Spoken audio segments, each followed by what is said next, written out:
So welcome back for another edition of Meet the Board Member here with the Appalachian Authors Guild. I'm JC Schweingrouber. And today we have Victoria Fletcher, our president. Victoria, Vicky, how you doing today? I'm doing well, thank you. Well, good, good. Glad to hear it. This is where we're all getting prepared for a snowstorm. So Oh, yes, let it go on by. I I hope wouldn't mind so. that at all. But if our members get snowed in this weekend, they have some videos to watch, right? So we're going one by one, meeting our board members. Just a couple of questions here, Vicky. We'll kind of getting to know you a little bit. How long have you been with AAG, and when did you become president? I joined AAG in 2012. I had just published my first book in 2011. And Joe Tennis at the Bristol paper did an article on my book and asked if I was a member of any writers group, and he suggested I join the Appalachian Authors Guild. So in 2012, I joined, and just seemed to take off as an active member. From the time I got there, I enjoyed all the people and learning what everybody wrote and did, and made some really good friends there. I actually took over the presidency at the end of 2015.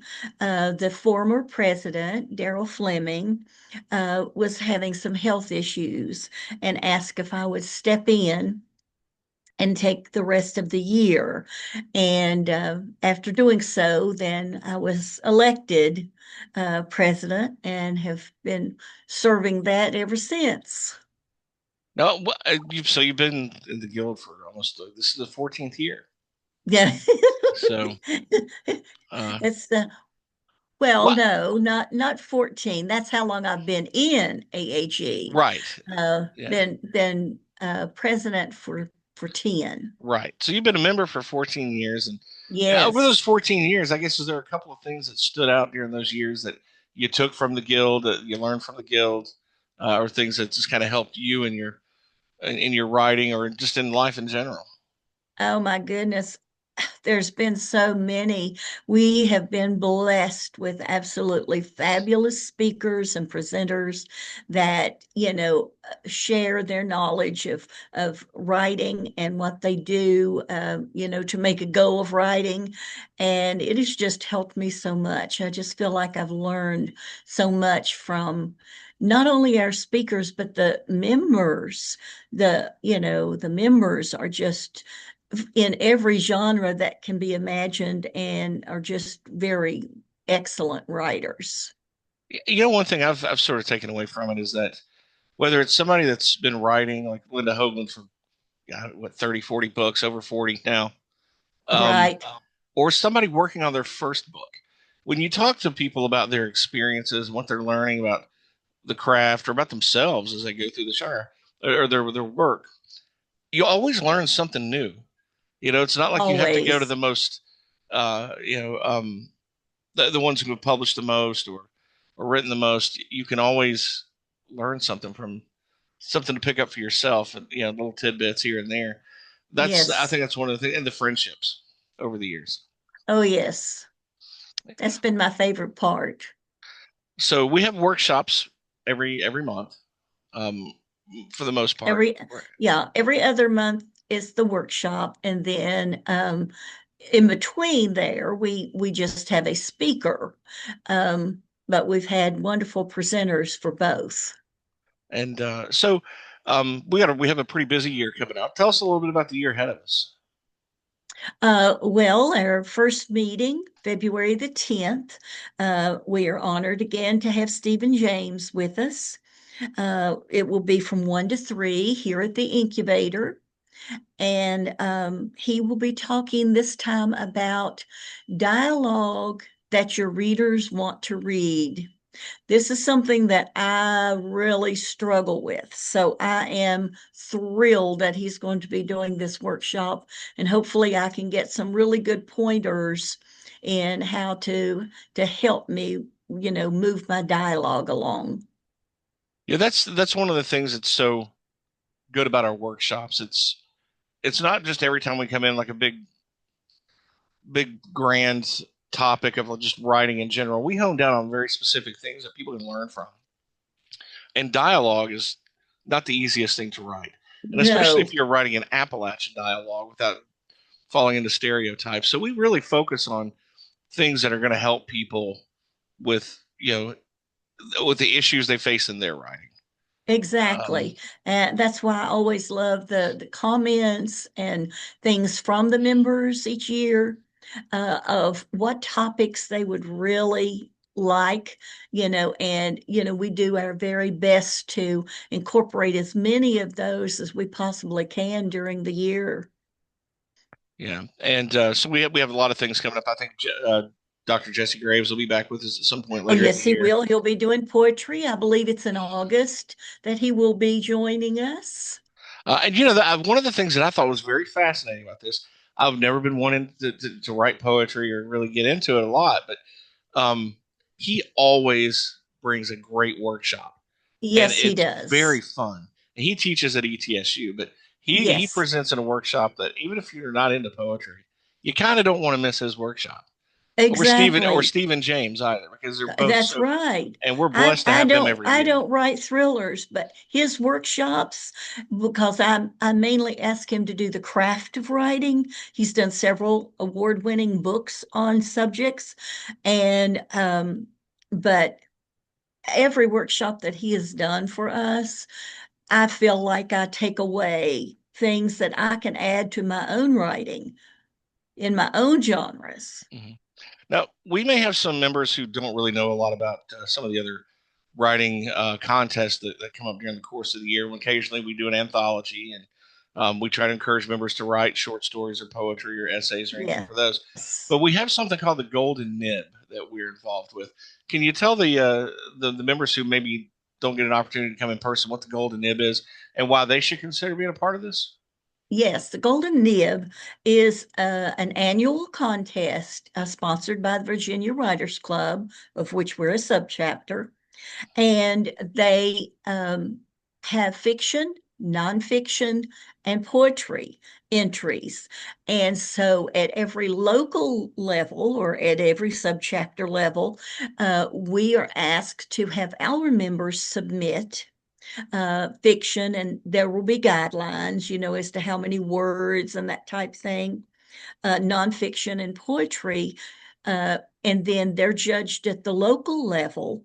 And the first place winners move on to compete against all the other subchapters in the Virginia Writers Club for the award.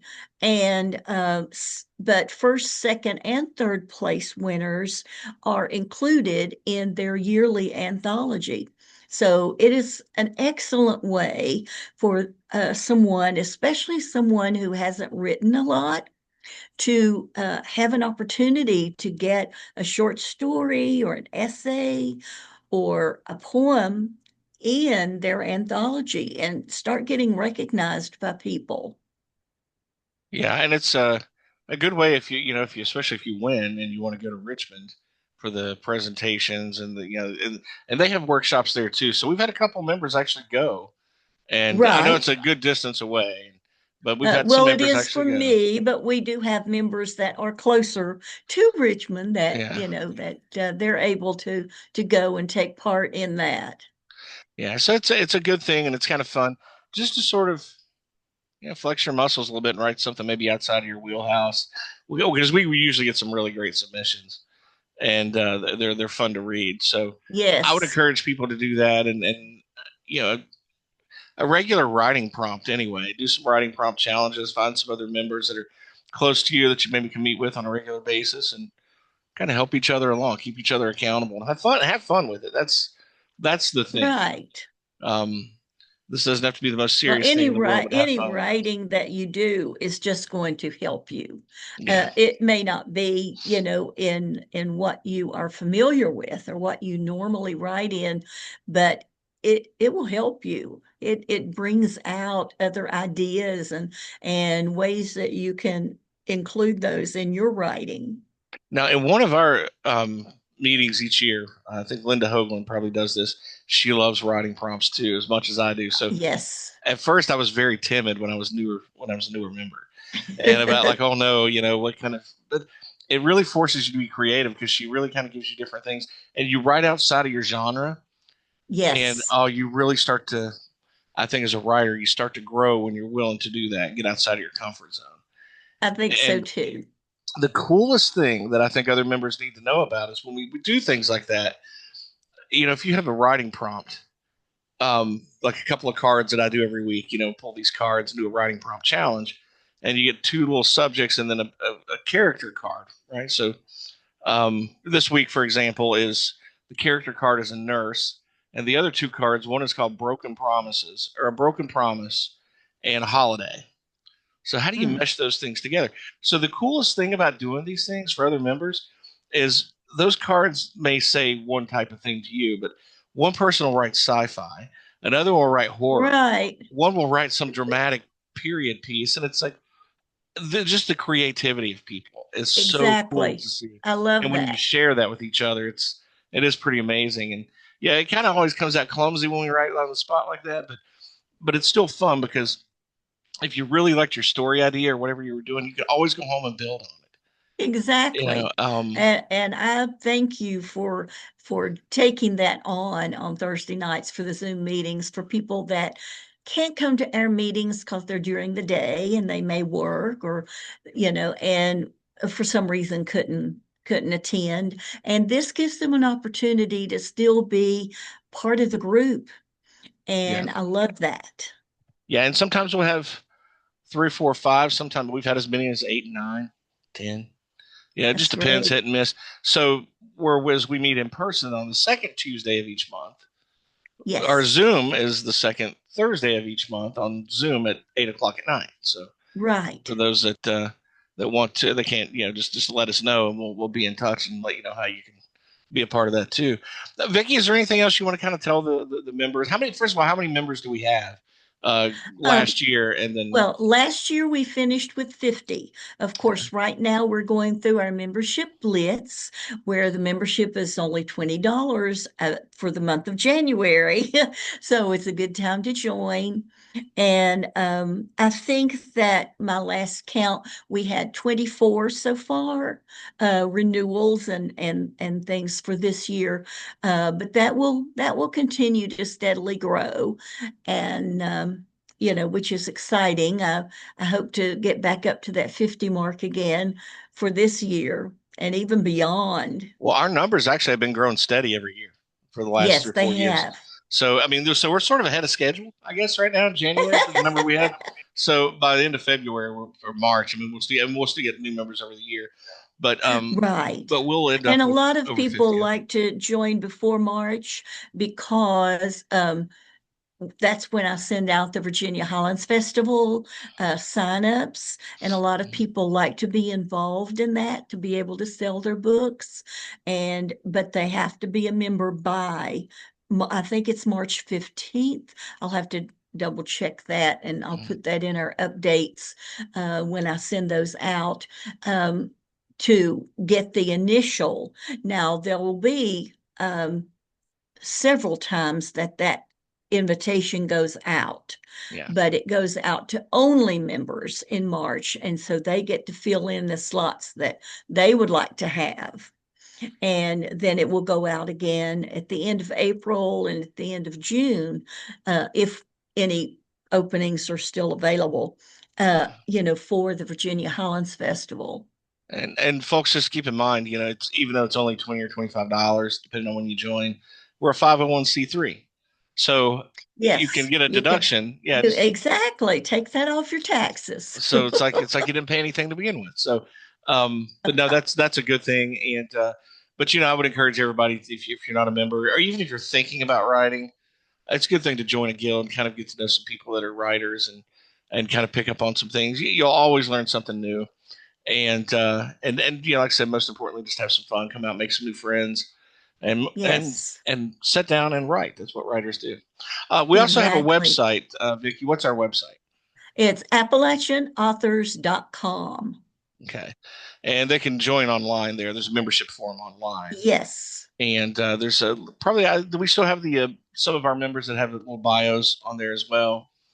We have a few right now that Okay, is getting ready to change because we're in the process of reconstructing our website. yeah. So that's getting ready to change, and I'm hoping to get some more, especially our new members, and get their bios and where they can purchase their books. And we have a pretty good blog site there on the website too. Yes, it's That's very excellent. helpful with resources that people can go to. So, anything else you want to tell the members before we close up shop here today?